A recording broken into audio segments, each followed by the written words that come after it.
Et bonsoir à tous, vous êtes sur Lancer Critique et aujourd'hui on va parler des troupes de Be'lakor, les légionnaires du chaos. Pour commencer, leur réaction. Si une figurine adverse finit une action de mouvement à 3 pouces d'une de vos figurines, vous pouvez choisir un autre combattant allié à 3 pouces et lui faire une action de mouvement bonus. Cette action de mouvement bonus devant terminer à 1 pouce du combattant adverse. C'est une réaction qui peut être très intéressante car elle va vous permettre de placer vos figurines au contact et d'ainsi multiplier le nombre d'attaques grâce à ce mouvement gratuit. Le principal intérêt de cette réaction est bien sûr de bloquer une figurine adverse avant qu'elle ne puisse rentrer au corps à corps avec une de vos figurines importantes. C'est particulièrement pratique pour tout ce qui va être chasse au trésor et capture d'objectifs. Ils disposent également d'une aptitude sur un quad qui leur permet de faire une action d'attaque bonus. De plus, lors de cette attaque bonus, la moitié de la valeur de l'aptitude transforme les touches normales en touches critiques. Ça peut être extrêmement ravageur, bien sûr c'est un peu cher, mais sur certaines figurines, cela vous permet d'éliminer des troupes élites avec une facilité déconcertante. Comme unité, nous avons les Cornégides. Ils disposent d'une aptitude sur un double qui leur permet d'infliger quelques dégâts lorsqu'ils arrivent au corps à corps. C'est en soi une aptitude assez peu intéressante car les dégâts sont très faibles et on va lui préférer d'autres doubles plus utiles comme ajouter du mouvement ou des attaques.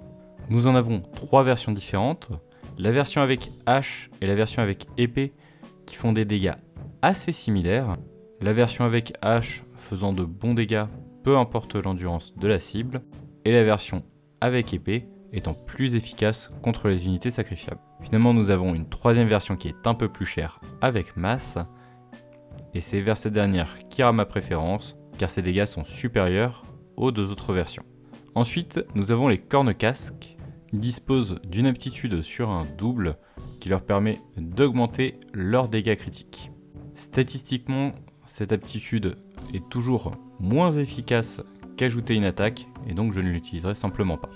Il n'en demeure pas moins d'excellents frappeurs, faisant de très gros dégâts pour leur coup, la version avec masse faisant un petit peu moins de dégâts, mais étant également moins chère. La version avec hache, quant à elle, est souvent ma figurine de prédilection pour utiliser l'aptitude du quad, qui peut faire énormément de dégâts, ce dernier infligeant 6 blessures par dégâts critiques. Ensuite nous avons le mutant d'or. C'est la figurine la plus rapide de votre bande, elle dispose également d'une allonge de 2, ses dégâts sont très corrects, par contre elle est un petit peu fragile pour son prix. Elle dispose d'une aptitude sur un triple qu'elle peut utiliser seulement si elle est à 2 pouces d'une figurine adverse et qu'elle a fait un mouvement de 2 lors de cette activation et qui lui permet de faire une action d'attaque bonus avec sa lance. Ça peut être plutôt pratique car vous allez pouvoir faire un mouvement de 10 et tout de même faire une attaque derrière. C'est clairement une figurine qui est prévue pour aller chasser les unités clés adverses et elle le fait plutôt bien. Finalement, le leader, le décuriarque, il dispose de 2 aptitudes qui lui sont propres, ainsi que l'attaque de charge des Cornégides. Sur un double, il peut choisir une figurine adverse à 12 pouces et lui infliger de 0 à 6 dégâts. Cependant, il subira des 3 points de dégâts après avoir utilisé cette compétence. Je la trouve plutôt utile car vous allez pouvoir achever des figurines adverses, la possibilité de faire des dégâts étant plutôt bonne si vous claquez un double 6. Bien sûr, elle n'est pas vraiment utile pour tuer des figurines qui ont une trentaine de points de vie, mais pour tout ce qui va être les petits nuisibles tels que les pigeons, eh bien c'est extrêmement pratique. Il dispose d'une autre aptitude sur un triple qui lui permet d'ajouter 1 à la caractéristique d'attaque de toutes les figurines amies à 9 pouces, à condition qu'il ait tué une figurine avant d'utiliser cette compétence. Statistiquement, il est très correct, il fait de bons dégâts pour son prix, et également assez résistant, ce qui en fait une figurine de choix, peu importe la situation. Finalement, c'est une bande qui est très bien pour débuter à mon sens. Toutes les unités font de bons dégâts et sont assez résistantes, ils ont au final assez peu besoin de leurs aptitudes pour être joués, et c'est peut-être un des désavantages sur cette bande, il va être difficile d'utiliser correctement vos dés d'aptitude. Mais dans l'ensemble, il reste quand même très bien équilibré et plutôt intéressant.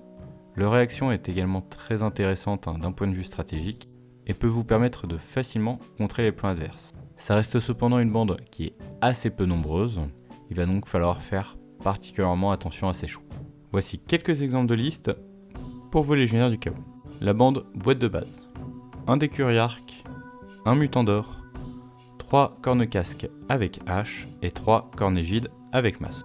Normalement, avec une seule boîte, vous devriez être en mesure de faire cette bande, avec peut-être quelques swaps pour les armes, et ça reste en soi une bande plutôt bien équilibrée, surtout pour ce type de boîte.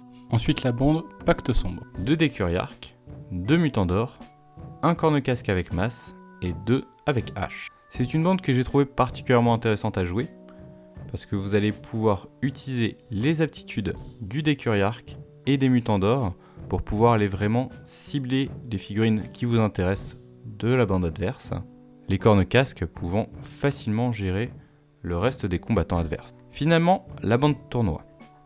Un décuriarque, 4 corne-casques avec hache, un cornégide avec masse et un Sloppity Bell Piper. Le Sloppity étant là pour claquer vos dés d'aptitude. Il permet de donner un buff de mouvement à toutes vos troupes, rendant la bande très mobile, mais également d'augmenter leur nombre d'attaques sans contrepartie, ce qui peut la rendre particulièrement létale. Et merci à tous de m'avoir suivi pour cette nouvelle vidéo sur Warcry. Merci tout particulièrement à mes tipeurs. On se retrouve la semaine prochaine pour une nouvelle analyse de bande. Tout de suite.